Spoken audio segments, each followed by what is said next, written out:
এই গণভবনে কে যাবে সেটি নির্ধারিত হবে বাংলাদেশ থেকে, ভারত থেকে সেটি নির্ধারিত হবে না।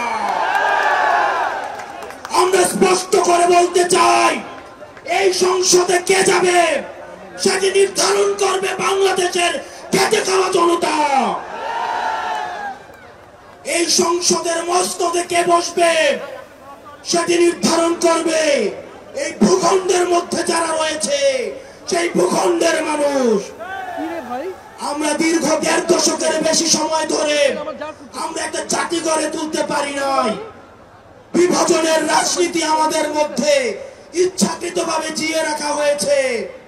আমরা স্টেট ডেভেলপ করতে পারি নাই, আমরা নেশন ডেভেলপ করতে পারি নাই। আমাদের প্রতিষ্ঠানগুলি ভেঙে গিয়েছে, আমরা সুশাসন নিশ্চিত করতে পারি নাই। এই গণভবনে কে যাবে সেটি নির্ধারিত হবে বাংলাদেশ থেকে, ভারত থেকে সেটি নির্ধারিত হবে না।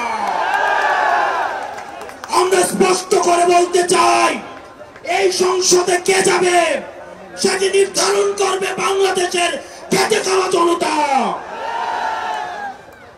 এই সংসদের মসনদে কে বসবে সেটি নির্ধারণ করবে এই ভূখণ্ডের মধ্যে যারা রয়েছে সেই ভূখণ্ডের মানুষ। আমরা দীর্ঘ ১.৫ দশকের বেশি সময় ধরে আমরা একটা জাতি গড়ে তুলতে পারি নাই। বিভাজনের রাজনীতি আমাদের মধ্যে ইচ্ছাকৃতভাবে জিয়ে রাখা হয়েছে। আমরা স্টেট ডেভেলপ করতে পারি নাই, আমরা নেশন ডেভেলপ করতে পারি নাই। আমাদের প্রতিষ্ঠানগুলি ভেঙে গিয়েছে, আমরা সুশাসন নিশ্চিত করতে পারি নাই।